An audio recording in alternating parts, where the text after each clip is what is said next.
Good evening, everybody, and welcome to the Bruce Springsteen Center for American Music's free, virtual, and very informal monthly series called Conversations with Our Curator. I am Melissa Kozlowski, the Director of Curatorial Affairs for the Center and a history professor here at Monmouth University in West Long Branch/Long Branch, New Jersey, just a mile from the beach at the beautiful Jersey Shore. I say West Long Branch/Long Branch because technically our new building is across the border in Long Branch, while the main campus is in West Long Branch. So we want to give both of our host cities all the love that they deserve.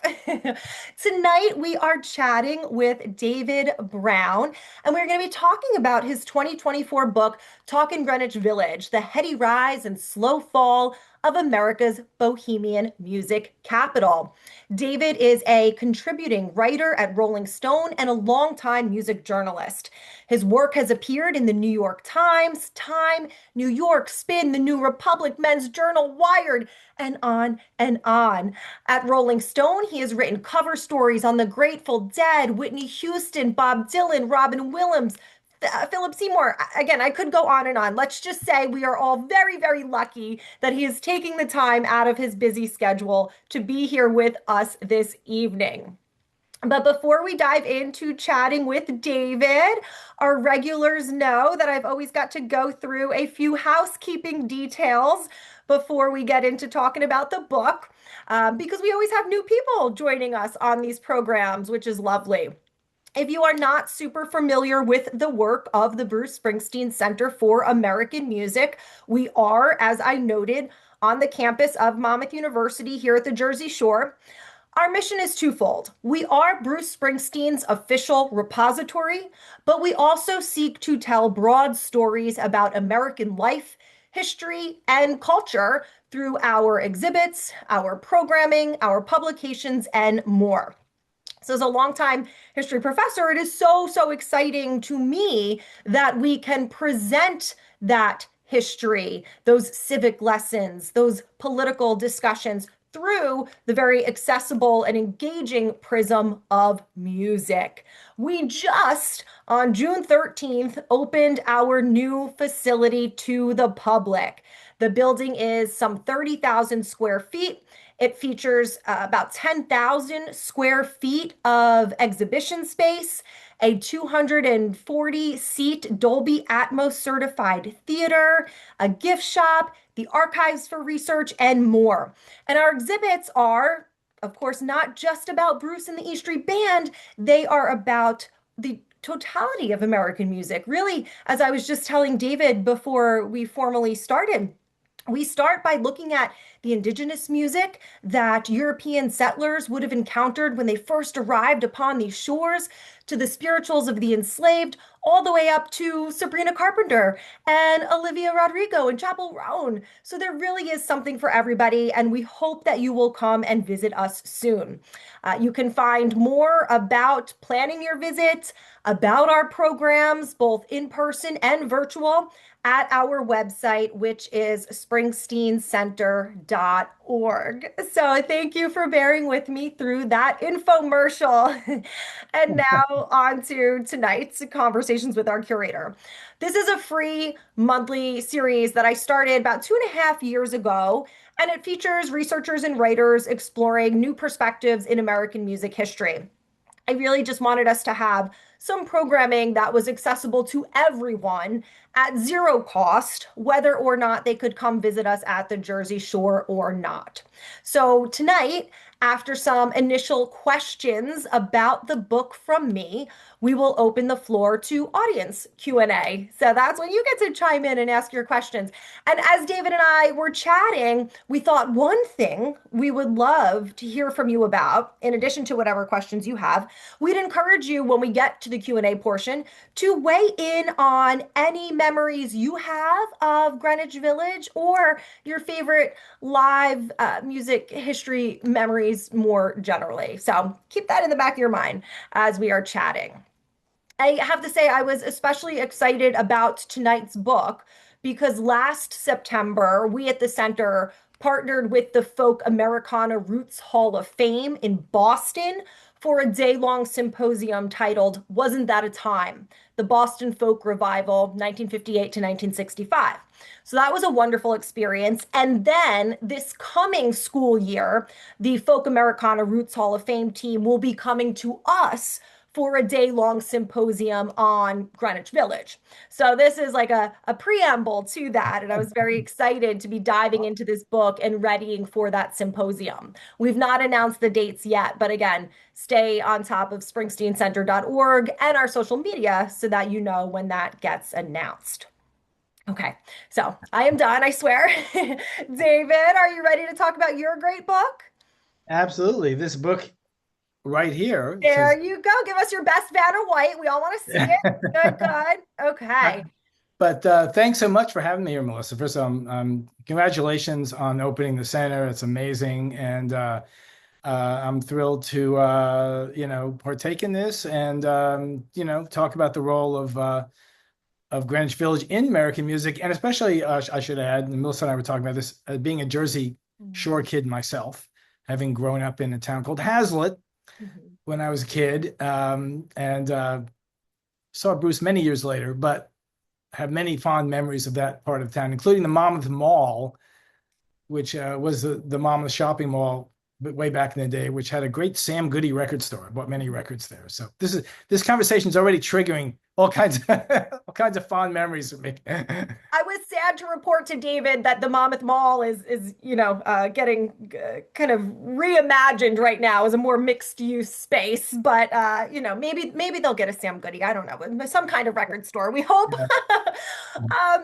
So David, as I said in your intro, which again barely scratched the surface of your incredibly impressive CV, you have written about everybody from like the Beatles to Bruce Springsteen. So, what made Greenwich Village feel like the right subject for this book? You know, well, first of all, I should add, my book came out just a couple of months before that movie, A Complete Unknown. And everyone's like, did you plan that? And I'm like, no, it was a nice, happy accident. Uh, I think I actually had the roots of this book were when I went to NYU, when I moved from northern New Jersey to the Village in the late 70s. And even though everyone at the time was saying, oh, the Village is over and Dylan is gone and all that stuff, it was still such a vibrant music scene. And I remember walking around and walking past the Bottom Line and the Other End and Kenny's Castaways and all these incredible venues that were still very much up and running. And I think as just time went on, I wrote a bunch of other books, but I always had it in the back of my mind that it's felt like the Village had to get its due. You know, we've seen so many books and documentaries and so forth on the Laurel Canyon scene in LA and the San Francisco scene. Were all great, important things, the Chicago scene.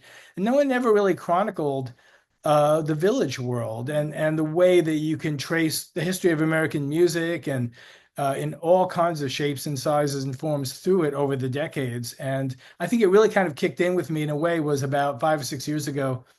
I was doing an article for Rolling Stone on Ramblin' Jack Elliott, the folk legend who is still with us in his 90s. And we were walking around the Village together where he played in the 60s. And he's knew Dylan and all those folks. And he remembered all the places there that are no longer clubs, and like there was the Gaslight, which was immortalized in The Complete Unknown and Marvelous Mrs. Maisel. And we went down the steps and it's like a wine bar. And he was like, oh, this used to be this and this used to be that. And it was amazing. And I thought to myself, like, we need to chronicle this now that it's disappearing.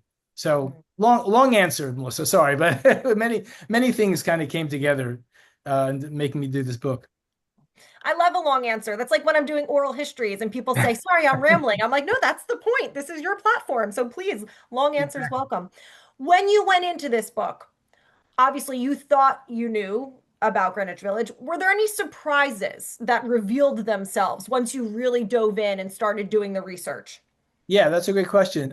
Many surprises. I mean, I was in one of my first jobs as a music critic at the Daily News, gosh, back in the late 80s. So I was like going to all those clubs back then. I had a sense of the history already, and I'd been to a zillion shows at the Bottom Line, and and all those places.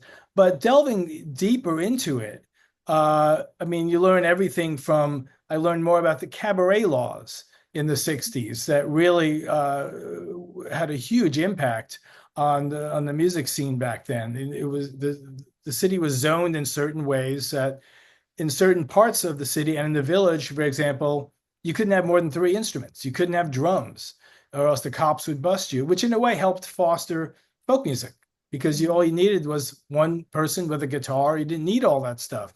So it's fascinating how the economics of that. I learned more about how, when we think of folk music going electric, we always think Dylan, Mm. Newport Folk Festival, like a Rolling Stone. That actually all started happening months before in the village. And in talking to people like John Sebastian from the Love and Spoonful, he was a folkie. 6 months before Newport, he and his friends put together the Spoonful and plugged in. You had another group called the Blues Project, who is similar, folk musicians who decided they saw the Beatles, Hard Day's Night. We want to go electric. So, I mean, that really was fascinating to me to put that timeline together and see how that really kind of started, almost a little bit before Bob Dylan.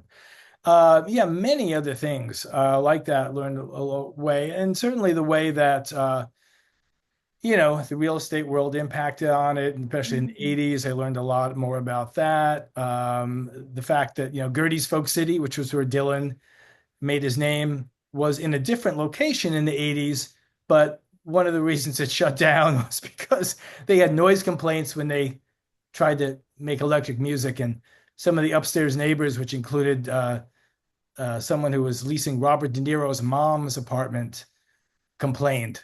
So it's like there's a Robert De Niro End of the Village connection that I didn't I know was going to say, I did not see that coming. The Robert De Niro about. connection. That's good. Just a note, you mentioned the cabaret laws. We have Ella Fitzgerald's cabaret card on display in our John Wow. Landau American Music Gallery, actually. So, Wow. it is interesting to dive a little deeper behind the music and look at how things were orchestrated, enforcement, etc. Absolutely. I want to ask you a few questions about why Greenwich Village. Okay. What made Greenwich Village such a fertile ground for artists in the 50s, 60s, and onward? Well, it had a history long before that as a magnet for artists, for writers, for painters, uh, for sort of radical thinkers, authors. We another thing I learned was Richie Havens, the great Richie Havens, first came to the village to be a painter, and he would paint around Washington Square Park on an easel, and then he also was a singer, but that was a perfect example of someone who embodied all those worlds. So it had always had that rich heritage going back to the 1800s and people like Mark Twain being there. But I think what really helped was the fact that it was cheap to live there back then. It's amazing to me to hear, to talk to Terry Thal, Dave Van Ronk's first wife, who's still with us and wrote a terrific book of her own, and to hear that they paid like $75 a month rent, back in the 50s and 60s for an apartment in the village, which is, That's not mind-boggling. even dinner these days, right? Exactly. It's more like $5,000 a month now, believe it. So the history of it, the affordability of it, and also just this sort of wonderfully haphazard way that something like this comes together. And the Gaslight Cafe that I mentioned earlier is a perfect example. It was a basement space on McDougal Street, and a guy named John Mitchell, who was a car salesman in Pittsburgh, but always had a vision of starting some kind of business in New York City. And he knew the beatniks were happening, and he was driving in the city. His car broke down in the village. He had to kill some time, and he sees all these basement spaces that are available for rent underneath tenement buildings, and he ends up renting one of those and and creating the Gaslight, which becomes home for events early on for the Beats, and Ginsberg and Kerouac would all hang out. Then eventually you had the Fokies and Dylan move in, but that wasn't like planned. It was just like, here's someone who had a dream and you could afford to do that. And there were creative types hanging around, and you knew, oh, they would gravitate there and buy coffee and make money. So And by that time also the village had it was becoming this magnet anyway for these sort of iconoclasts and rebels and misfits. It wasn't Midtown. It was a small, cozy neighborhood that attracted people who wanted to experiment. In a way, whether it was Ornette Coleman trying to do free jazz there, whether it was, Dylan writing Hard Rains Are Gonna Fall in the apartment above the gaslight and saying, I'm gonna go play this tonight. I'm going to go down and play this 7-minute song for the first time. It fostered this atmosphere of the fact that it was downtown and it was a little bit off the beaten path. It fostered a creative atmosphere of a community of like-minded people who thought, let's gather and trade ideas and try things out and see where it goes without that kind of pressure. Hmm. I'm just jotting down some notes, and I don't mean to keep name dropping everybody, but you mentioned Richie Havens, and we do have Richie Havens guitar in our Chimes of Freedom gallery. Everybody, Wow. again, trying to give you all reasons to come visit us. Is it, sorry, Melissa, is it his Woodstock guitar? Do you It know? is. Like It guitar? is. Yeah, in our Chimes Oh, of wow. Freedom gallery. Yes. That's awesome. That's amazing. We have one gallery, our 10th gallery, that will have a new exhibit every 6 months or so. And the exhibit there currently, everyone, is Chimes of Freedom, Protest, Patriotism, and the Power of Song. And it looks how, for 250 years, musicians and everyday Americans have used music to advocate for causes they believe in.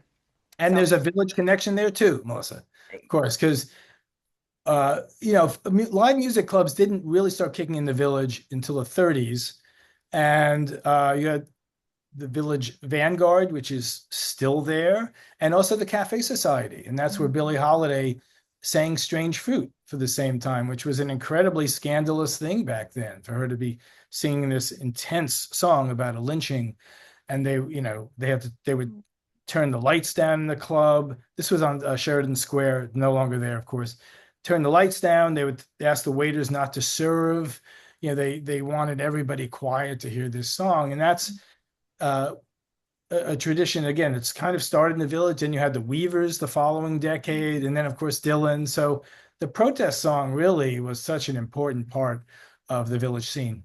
yeah. Yeah. We have Billie Holiday's First Stole in our John Oh, Lithgow American Music Gallery. So, what? um, Listen, what don't you have? Let's we no, need the list of what you don't. I'm sorry, I'll stop. I know. But I love that. I love it. let me ask you this. So you've illustrated quite clearly that the village was a place for creatives of all kinds back to the 1800s. You talked about the availability of real estate, but if I could just dig a little deeper, was there anything unique about the geography of the place, or was a lot of it just happenstance that it kind of snowballed that once some creatives found it was a safe space, more and more and more just followed? Yeah, no, that's great. Great point. The what really distinguished the village from just about any other music scene, even like Austin, which is fairly small, is it was less than a quarter of a square mile. So you could literally, the Los Angeles scene, for example, there was a Sunset Strip, but everything was still kind of spread out as LA is. The village was what fostered that was the geography in the sense that everything was literally around the corner from each other. Mm. Like there was the nexus of Bleecker and McDougal Street, and right there you have the Gaslight, the Cafe Wa, the Village Gate, the Bitter End, the Cafe A Go Go. These were all like within walking distance from each other, and so that was so different from any other place. And I remember talking to the late Happy Traum, who left us a little while ago and was such an important part of that scene. And he would say, yeah, he'd do it. He'd play an early set at the Gaslight or the Bitter End, and then he would just go across. He'd hear like, oh, so and so is playing across the street. I'm going to go check that out. Or John Hammond Jr., who just passed away, told me a similar story of like he was playing at the Gaslight, and then someone said, oh, there's this wild guitarist across the street at the Wah named Jimi Hendrix. You should go check him out. And he's like, oh, okay. So they had time to kill between the sets. So they would literally walk across the street around the corner and get into the clubs for free because everybody knew them and check out music. And so that was so different from any other music scene. That makes a tremendous amount of sense. Yeah. I know this is going to be a very tough question, but if Okay. you could transport our audience back to one seminal moment in the Village's heyday, what would you want them to experience? Oh man, that is such a great question. Um, well, Bruce Springsteen at the bottom line. I didn't plant that answer, everybody, I swear. That one for sure. The night in 62 when Dylan played a whole bunch of new songs in a row that he hadn't played before, like Hard Rain and Don't Think Twice for the first time. He just decided to premiere all these songs. That's kind of an amazing thing. Um, Boy, that's a great question, and there's like so many of those. But I mean, those two definitely come to mind as moments where, yeah, yeah. I wish I was there. I mean, some of the people who were there are still with us and would tell me these stories, and I would just. I mean, the thing to do that I did for a lot for this book, and if people want to really get a sense, you can find the Village Voice. There's digital copies of the Village Voice online, and you just open up, go to any the pages of club listings, and just pick any night, any weekend in the '60s into the '70s, and it's just it's just jaw dropping. Miles Davis at this place, and then Phil Ochs here, and David Amram here, or the Blues Project, Eric Anderson here. I mean, like the same night. It's just mind-boggling. And I feel like I could ask you that question a different day and there'd be different answers, and that's fair. But that was very, very enlightening. Thank you. So the book features an incredible cast of characters, and we've talked about some of them already. But are there a few individuals that you would say changed the course of village history more than most people realize? Oh boy, yeah. And it might not even be the biggest celebrities, right? Maybe it's people who were behind the scenes. I don't know. You tell us. Right. Um, Boy, yeah, there's so many of those kind of characters. I think, well, one of the recurring characters in my book is Dave Van Ronk, who was considered, it was called the mayor of McDougal Street. He was this garrulous folk blues jazz singer who lived in the village from the '50s until he died in the 2000s, early 2000s. He was the inspiration, sort of, for Inside Llewyn Davis, a movie that was based on his memoir. It was published after his death. And someone like Dave was the embodiment of um, all the different kinds of music there, because he was called a folk singer and he wasn't. He hated being called a folk singer. He loved blues and he loves gospel. He loved jazz. He was in a Dixieland band early in his life. He was a font of that music, but he was also, um, even though he wasn't that old when he started out, he became this mentor to everybody. He's the guy whose couch Dylan would crash on his couch. People in like the Blues Project and other bands at the time would take guitar lessons from him. People would seek him out. He was a real magnet, and he kind of was a sort of an ambassador to the scene as much as you could in those pre-social media days. And he was such an important person for that. I would say Izzy Young, Israel Young, who owned the Folklore Center, which was a bookstore, record store, musical instrument store on McDougal Street. Very important guy in that, first of all, the Folklore Center was the hangout place. If you came into the city like Dylan, that's one of the first places you went. You could buy sheet music and strings. There was a bulletin board, that would list shows or things that should check out. It's where you would meet people. It had a little performance space in the back. But Izzy also in 1960 approached a guy named Mike Porco who owned Gertie's Restaurant, which was not doing well at the time, because NYU and the city had decimated part of the village for housing, and so it lost a lot of the neighborhood. So the Italian neighborhood that would go to Gertie's for great Italian food wasn't there as much. And so Mike Porco was trying to figure out, how do I bring people in? Izzy Young was the guy who went to him with his friend Tom Pendergrass and said, folk music is happening. This Kingston Trio, Joan Baez, there's a big audience for that stuff. Why don't we have folk music in this club? And Porco was like, sure, let's give it a shot. What can we lose? And that begat Gertie's Folk City, where a year later, Dylan showed up, and that was one of the first places he played at the Hoot Night, as well as everybody else. And Peter, Paul, and Mary gave some of their first early kind of rehearsal shows there.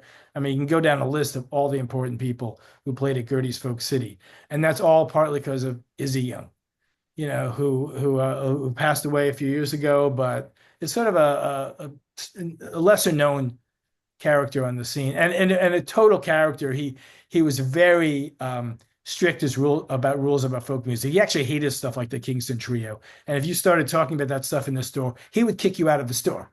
He had a very purist view of the music, but he's, to me, a perfect example of someone who should probably get a little more of his due from that scene.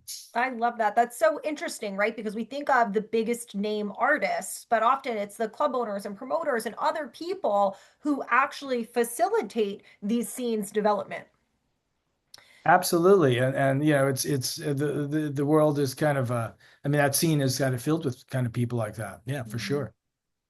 And hey, everybody in the audience, for the record, our guest authors do not see these questions in advance. So David's just crushing it here. um, I want to go Great back questions. I want to go back to this idea of music and social change, which we touched upon momentarily when I mentioned our Chimes of Freedom exhibit. But Right. the Village wasn't just producing great songs, it was producing ideas. Why do you think music became such an effective vehicle for political and social expression? Um, you know, it was such, I'm saying this, it was such a volatile time. It's a volatile time now. But, it was, again, it's so interesting to hear stories of, like, I was speaking with someone like the late Phil Ochs, who was such a great singer-songwriter and protest singer. Such a shame he left us in the 70s, because man, he would have written some amazing songs about modern times. But in talking to like his sisters, still with us, and other people, they all remember people like Phil and probably Dylan and Tom Paxton and others, literally like watching the evening news, Walter Cronkite or Huntley Brinkley, or reading an article in the newspaper and just feeling like, I want to write a song about that. Something is not right. Vietnam is starting up, civil rights things, and feeling like that music was the way to communicate that. That maybe the mainstream media wasn't telling the whole story, and that music was the way to articulate things that were happening in the country, in politics, in the world, that were not being exposed enough in the media. And so, it begat this whole, I mean, protest songs existed before the Village in the 60s. But I think that whole what was happening in the news and in the world just encouraged people to write songs about it, and more importantly, not only write songs about it, but then maybe a couple weeks later they go into a recording studio, record these songs, and they'd be on a record, released by Columbia Records or Elektra Records. I mean, this is, I mean, folk music is a whole other conversation, Melissa. But folk music is such an interesting, odd place right now, and that there are so many songs. There are people writing protest songs now. They're not really in the mainstream like they were, back then. You have to kind of hunt around on social media. But this was a time in the 60s when, when people like Dylan and Phil Ochs and Tom Paxton or Buffy St. Marie they had record contracts. They would write these songs, and the record companies were like, sure, you can put those songs on your record. You want to put Where Have All the Buffalo Gone, or Hard Rain, or any, Phil Ochs' song about Medgar Evers. I mean, these were on records, and they were encouraged to do so. Mm. Uh, I was jotting down notes. You said it was a volatile time then, it's a volatile time now. You said Phil Ochs would have written some great protest songs today. And I was going to say, why don't we see more protest music today? As you noted, you can find it if you dig around on the internet. Jesse Wells, I think, is doing some good work in this area. You know, we cover Sure. him a little bit in Chimes of Freedom, but could you dig into that a little more deeply? Do you think it's that artists are afraid in this internet age that there's too much blowback and they don't want to risk it? Or why do you think it's not as it was? I actually I have a Substack called The Debrief. I should mention that. And I wrote a piece about this just about a month ago, and I'm feel glad you brought it up, Melissa, because it's a great point. I think there's a lot of reasons for that. I do think there might be an element of concern from the artists that they will, in this social media age, if they dare to write that kind of song, that it won't get out there. But I think it's also an effect of, back in the 60s, we had something like a mono culture. You had top 40 radio. Mm. And so, I mean, one of the big moments from the Village that really put it on the map as a protest song place was Blowing in the Wind. And Mm. when Dylan, not just Dylan's version, but when Peter, Paul, and Mary recorded it and put out their version and had a huge hit record. I mean, that thing sold hundreds of thousands of copies. And and it was on the radio. It was on top 40 radio and stuff like Eve of Destruction as well. And you had a radio format that was playing all these kind of things. I mean, this is not the Village, but I mean, just a few years later, if you put on the radio in 1970, there was one week in 1970 where in the top 10 you could hear Close to You by the Carpenters and War by Edwin Starr. And these were both big, like side by side hits on the charts. And it was just that kind of culture and world that you had those kind of outlets. And now, everything's so kind of fragmented. The music is kind of fragmented. There's a zillion satellite radio channels. There's still a top 40, but it's not like quite what it was. And I think that's part of it. I think the stuff is out there. It's not penetrating the mainstream like it used to, or like it Mm. could many, many decades ago. I just put your Substack link in the chat for everybody if they'd like to go subscribe, in addition to picking up the book. So I want to ask just two last questions because, of course, I want to reserve time for the audience. Let's get to the decline. Your subtitle refers to the slow fall of America's Bohemian music capital. What ultimately caused that decline? Well, a number of factors, I think. One, as I mentioned earlier, is real estate.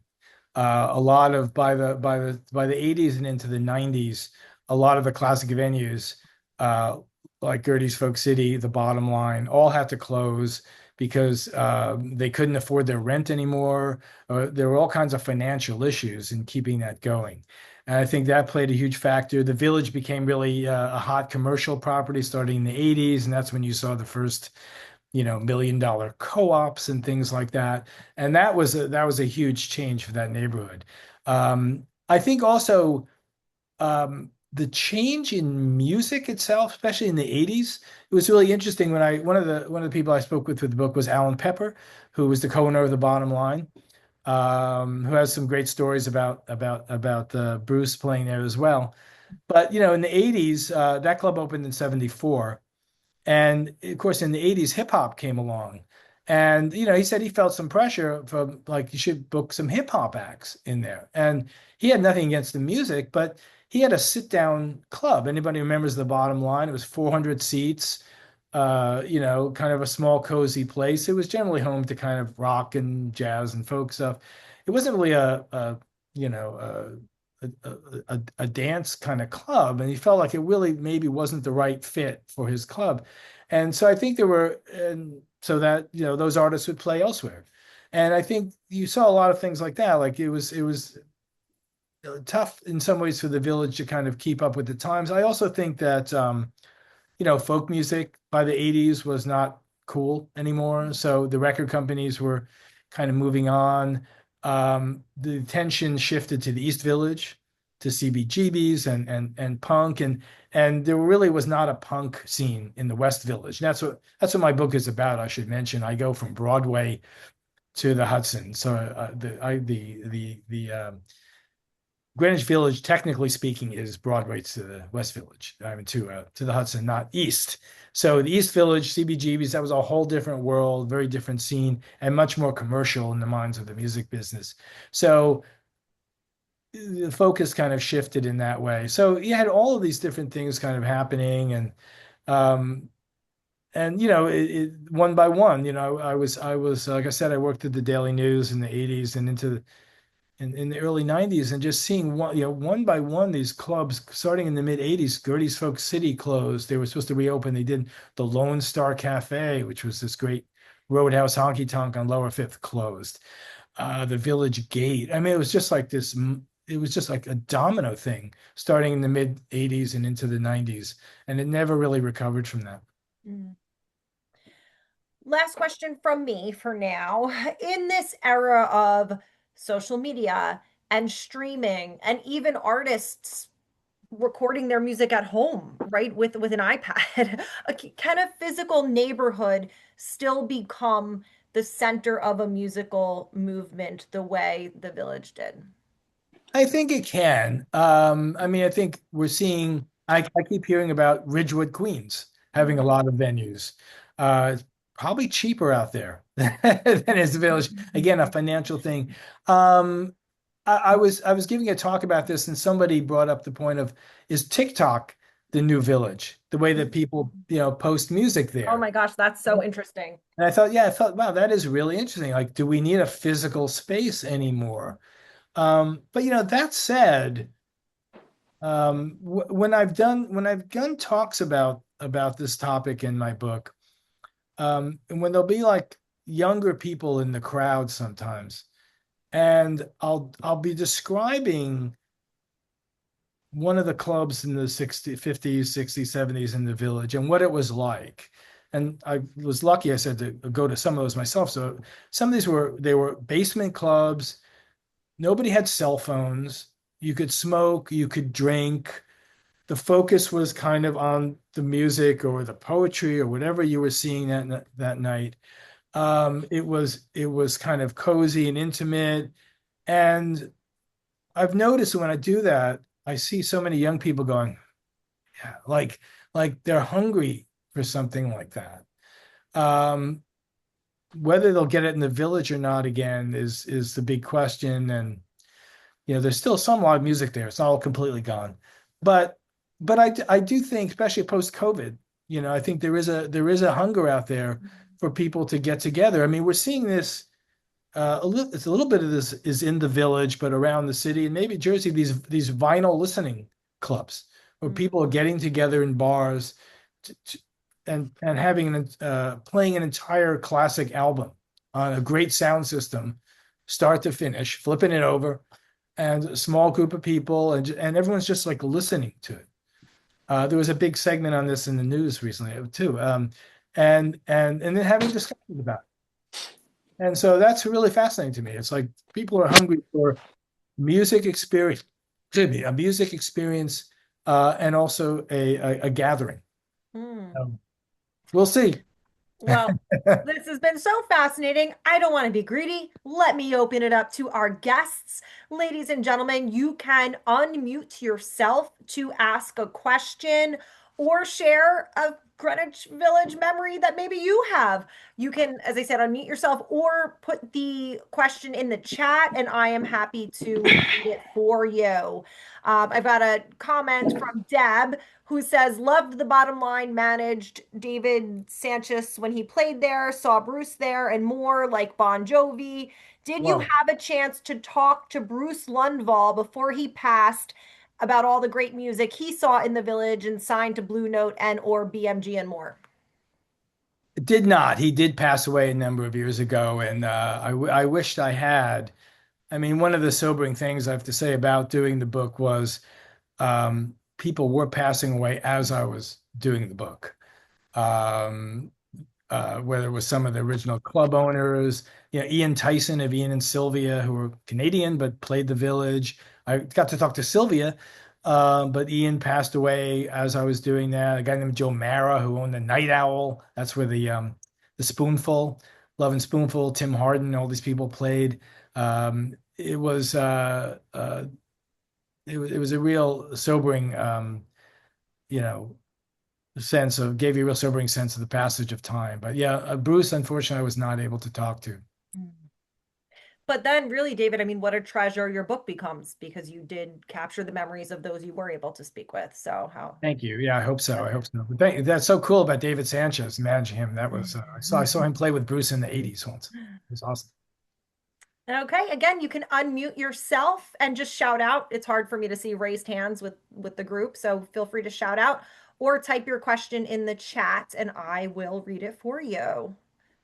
Question or a musical memory? Dr. Bernstein, I see your name popping up. Did you have a question? No, I'm just taking it all in. Oh, okay. I'm remembering my shows at the bottom line, which David probably could appreciate. Like, Yeah, I want to hear. Iris DeMent opening for Guy Clark. See, sadly, I didn't get to the city till the early '80s. I was in San Francisco for a bunch of years, so I caught the tail end of it. But I saw the McGarrigles there. I mean, I saw Emmylou Lou join them. I mean, yeah, just some beautiful shows. Trying to remember all of them now, but so much, David. But no, so I was just I was just riffing on that in my mind. Thanks, Stu. Sure. Thanks for being here, Stu. Of course. I saw the McGarrigles there too in 1981. Yeah. If we were at the same show, we didn't know each other. Yeah, probably. Yeah. But I do remember though having to make that choice. You got to get away from those poles. You could easily get to a seat in the bottom line where you had the obstructed view or something. That's so funny. That's so funny. Yeah. It's just recently I've just told some people about Iris DeMent, and I remember I didn't know who she was. She was opening for Guy Clark. I mean, she came out and did that first album of hers, Infamous Angel. I mean, it was oh my God, it was mind blowing. And she's her voice, whatever. That was just a wonderful memory of that place. Sadly, I didn't see enough stuff there. I don't remember. My son, of course, Jonathan. He probably wishes I have some photos of that time when he was at the bottom line when Bruce was there. I remember. I walked by the bottom line on my first, when I moved into my dorm in NYU and my roommates and I just Sunday night and we just let's check out the Village. And we ended up in front of the bottom line, which was only at that point a couple of years old, but it seemed like this incredible landmark. We were like, oh my God, we're standing in front of the bottom line where Bruce played and all these people. And I bought tickets to see Dr. John.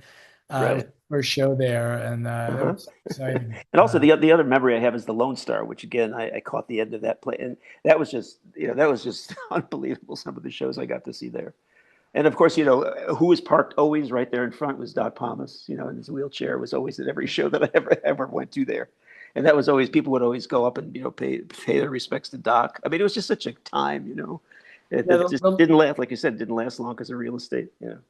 Yeah, the Lone Star Cafe was I don't know if anyone went there, was like a typically quirky Village place. It had been a former Schraff's restaurant. And so that when you walked in, the bar was on the left and the stage was literally on the right as you walked in. Because that's what the food was. So they didn't it was it was the oddest layout. And then there was a giant lizard on top of the roof. Yeah, right. Ceramic lizard that was 40 feet long. And really upset all the neighbors because they felt that it was this horrific thing. Also amazing shows there. Bill Monroe. I mean, just the countless, the amount of variety of shows that were there, like the Birds. I remember seeing a version of the Birds. Again, I don't remember who exactly was in the band at the time. I'm sure it was post Clarence White, but anyway, whatever. Just there's a bunch of shows there. So all those places, David, were just so evocative. And I didn't even spend the time that you did. I would have the good fortune of being in New York in the '70s. I was in San Francisco, which was good, but not the same thing. Anyway. You can't be in two places at once. There you go. Right? Exactly. This whole underground, this whole East Village scene was going on, and I'm still listening to I'm still catching up on all these San Francisco groups and things. It's kind of funny. Anyway, Julie's typing in the chat here that she fondly remembers a 1980 1983 show at the Lone Star where Levon Helm and Rick Danko were joined by Yeah. Bob Dylan. Yes, that's a Oh, famous. There's a was that photo of person that one. there? I'm sorry, I didn't see the question. Yes, Julie's just commenting Yeah, that she was there and remembers Oh that. my God. yeah. I want to hear about that because that's I mentioned I that in didn't my see that book. one. And yeah, Dylan just popping in and joining. It Yeah, was really funny because a couple of nights before, Rick Danko and Levon Helm played the Ritz, Hmm. which was just Uh, on the border of the village there. And I went to that show, and it was uh, just the two of them playing acoustic. The band had just broken up, so they were kind of back together. I was like, this yeah. is so cool. And then a couple of nights later, they played the Lone Star Cafe, and I said, I don't need to see them again. It was great, but I don't know if I need to That see was them probably the night again. that Bob dropped in, And right? then like that's the show that Dylan popped in, and I'm like, yeah. Yeah, there's a photo of that. I've seen it a number of times. I don't know where it, who shot that, but whatever, one of those, famous things where he's sitting there on the bench or whatever with those guys. Anyway, David, I don't know if you were even cognizant of it, but I just jotted down you used the word landmark. Let's say someone who didn't partake of the village scene at its heyday wants to like make a pilgrimage there and do a walking tour. What are some of the spots you would recommend they could still go see to get a feel for that era? Oh, sure. Well, you can go to the three classic venues that are still with us from there, which is the Village Vanguard, the Bitter End is still there, and like the Vanguard, more or less unchanged. So if you go into either one of those, you totally get a sense of what it's like. The Bitter End has all these posters on the wall still of from shows. You see like the one Neil Young, Joni Mitchell with Neil Young opening in 1968. And the Cafe Wha is still around. Now that closed for a long time in the 80s, 70s, and 80s. That's the first place Dylan ever played. So if you go down in that basement to that little stage, you will see where Dylan first made his. He sat in with Fred Neil, just played harmonica. It wasn't a full show, but those are three key places to go. You can find the place on Jones Street, which is where the cover of Freewheelin', Bob Dylan, where Bob and Susie Rodel are walking down the street. You can do stuff like that. The village gate is gone, but the sign is still up on Bleecker yeah, Street. So you can wander there and so yeah, there are some still there are definitely landmarks that are still there. There's Dave Van Ronk Street, by the way, also I should mention. So you can do a whole walking tour still that place. Here's a question in the chat. Bobby Darin transitioned from mainstream pop to folk and more socially conscious music in the mid 60s. With his musical Just in Time running on Broadway right now, did you think about including his story in your book, or do you see him as someone who is influenced by the village rather than truly a part of the community?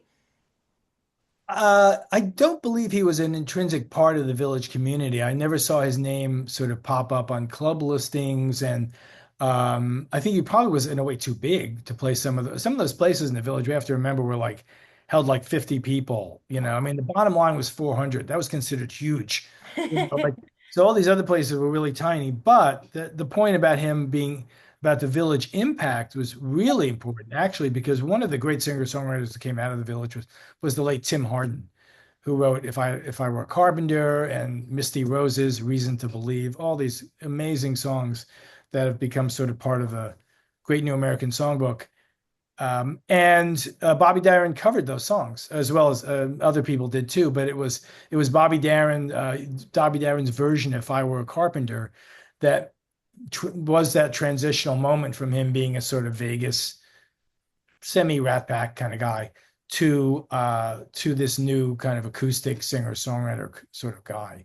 And he totally channeled one of the village's, leading if very troubled songwriters, Tim Hardin, who was really great. So yeah, in a way that's a great point to bring up because even though Darin wasn't a village guy, that really that's a great example of the impact of that community mm, on the mainstream. A guy who had these big pop hits with Splish Splash and everything is suddenly doing Greenwich Village songs. Hmm. Yeah, that was a really interesting question. Thank you, Steph. I, Anything else want to unmute? Yes, go ahead, Deb. yeah, I mentioned to you, David, I booked Kenny's Castaways in the 80s. Oh, wow. Yeah, and the competition between the Bitter End and Kenny's Castaways was unique because Kenny's always did different kind of music, but I would always help out the Bitter End. I think Paul, yeah, Paul was around then, and it was different. I mean, I worked in the 70s at a place called the Main Point in Bryn Mawr, Pennsylvania. And that's where I met this guy, Bruce Springsteen, that I became friends with. And nobody came to see him. And when I met him, I was working with Andy Pratt when I left the Main Point and moved to New York City. And Andy was playing Max's Kansas City. And I just started working at the Main Point in Bryn Mawr. And I was with one of the waitresses. I was like 17 in the car. And the waitress said, "Oh, wow, we just passed this new band Bruce Springsteen has, and they're really good. Let's go out and say hi to them." And we were at the Lincoln Tunnel, stuck at the Lincoln Tunnel. And I said, "Tracy, we're supposed to go see, I'm managing Andy Pratt, and he's at Max's, so we should go to Max's. But we should go see Bruce." They were opening for Chicago. Wow. And yeah. And she said, "Well, I'm going to go and tell them to come into our car." And I had my mother's station wagon, so they all came in the car. And I'm like, we're stuck at the Lincoln Tunnel and the traffic started moving. That's how I met Bruce and the band. And I ended up managing Clarence and David Wow. Sanchez. Amazing. Bev, we would And love if you would reach out to do an oral history interview for the archive if ever you are interested. oh yeah, I could write a book. I know. Yeah. I don't want to. I mean, I told Bruce I'm in a film that somebody just did, a local former disc jockey from CBS in Philly, and I told Bruce, "You're going to be famous one day." He said, "Nah, I'm not going to be famous. I'm just doing it because I love it." And then my friend Diane Lozito and Paul, did you speak to Diane? I think maybe somebody from the um, did, but anyway, she was living with Bruce for 3.5 years, and he wrote "She's Crazy Janie" and all. Yeah. But anyway, yeah, I have some interesting stories. And Dave Van Ronk, I knew him, Eric Anderson, because we were on the circuit of the and But Deb, you mentioned Kenny's Castaways. I want to get back to that for a second because I that was a great club that yeah, I felt like never got its due. I tried to give it its due in my book because you had a whole new wave of people. We didn't touch upon this yet, but in the 70s, the village started to be reborn in the mid to late 70s. And so many of the people we know came out of that scene then. Uh, Steve Forbert, the Smithereens, the Roaches, they were all playing Kenny's. I mean, they yeah. all, from what I hear, Willie Nile, they all got their record deals not playing the Bottom Line or Folk City. It was at Kenny's, which was maybe didn't have the same reputation or whatever as some of the other venues, but was a really important uh, breeding ground. Oh yeah, Steve Forbert I knew because I managed. Andy was on Emperor Records, Nat Weiss's label, and then a band I managed called The Proof that I managed with Mike Batlin, which they were friends with Bruce, and that's how. And Bruce asked me if I wanted to manage a band because when I moved to New York, the only people I knew were Bruce, and the band. So I go to the power station and and then when David left the band, Bruce's band, I was the tour manager for David's band. And when we played the Bottom Line, at that time I was his tour manager. And I have a Clive Davis story, which I won't get into at the bottom line because, Everyone has a great Clive Davis story, but oh yeah, he we'll was want to hear great. at some point. Yeah, he was a great guy, and and David did his first record on Arista, so Clive was very picky, Mm. definitely. And But we he should Thanks also for mention sharing, Deb. quickly Bruce and the Village. We mentioned the bottom line since we talked with the Bruce Springsteen Center, but of course, let's not forget that showcase he did at the Gaslight a Go-Go for John Hammond in '72, which got him his record deal. Yeah, Like Bruce was not a Village kind of guy generally, but like that was a huge performance for him, a huge moment for him. oh yeah, no, it was a great show, and all his shows at the Main Point. And it was funny because when he'd do Spirit in the Night, he'd come into the kitchen and talk to me because Diane sometimes wouldn't come and he'd like say, she's mad at me or something. Can you talk to her? And I'd say she's not my girlfriend. And then Bruce, the band used to stay at my house in Bala Cynwyd, Pennsylvania. So, I have some really good stories, All but right. Well, now I'm definitely reaching out to Deb. That's it. We're going to follow up on this, Deb.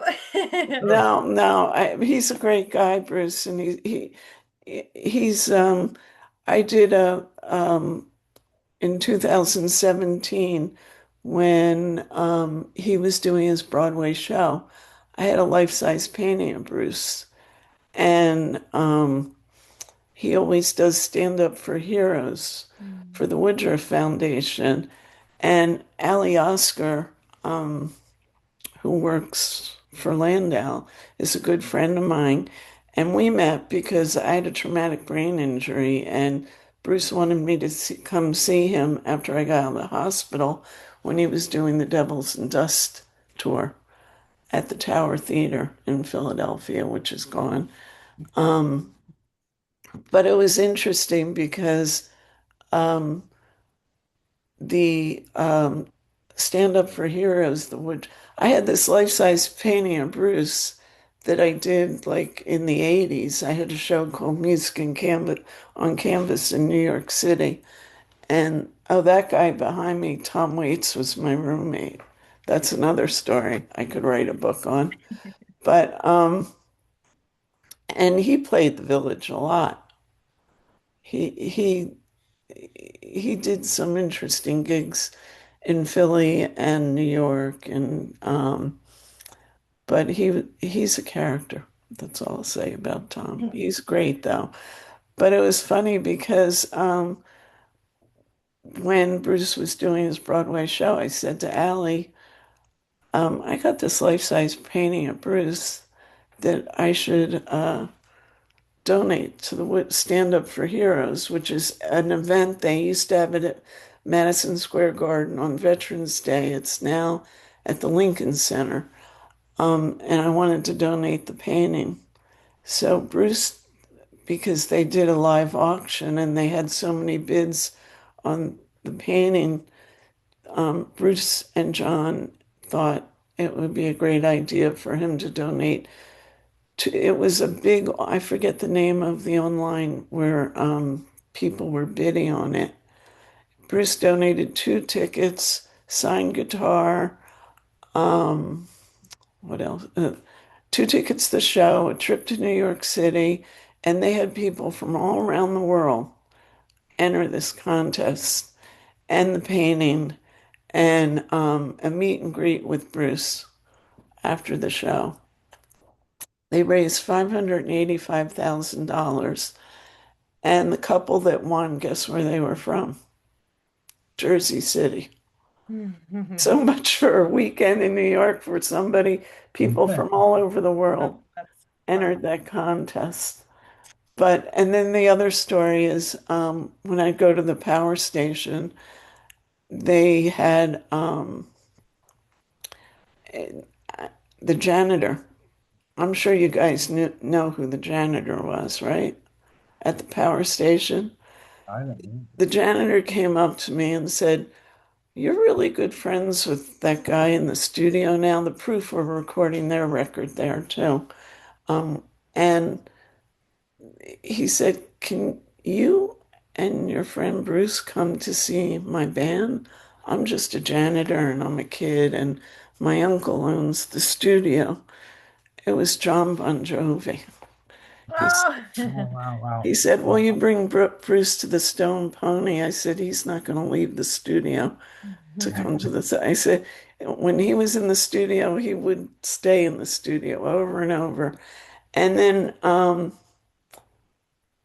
I went to see John, and I passed on managing John Bon Jovi, but that's okay.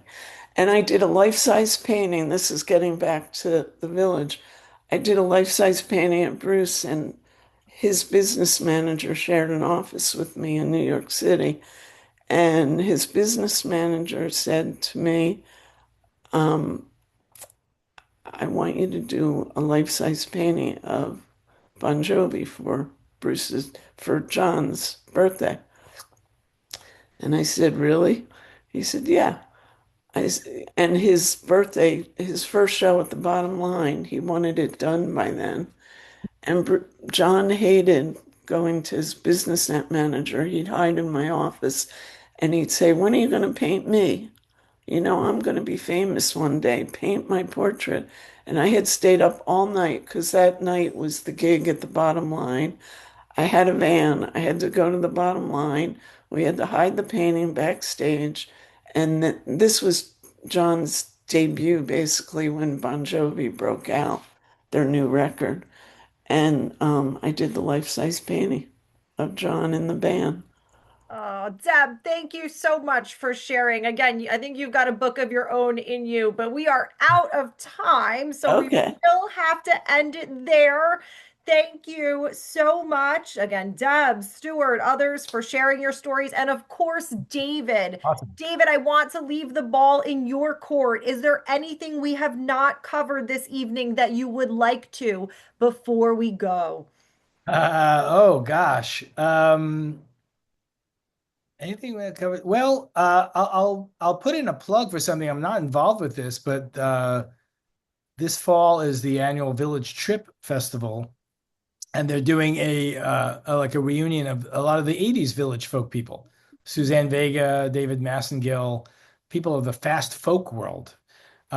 Which again, I'm not involved with it, but I just thought I'd throw that out there. If people want to get a sense of what that scene was like, uh, uh, fostered by the late Jack Hardy, you can get a real taste of the kind of the last great singer-songwriter scene in the village, which is of course part of my book, There Talkin it Greenwich is. Village, available on hopefully your local bookstore, Amazon, all those places.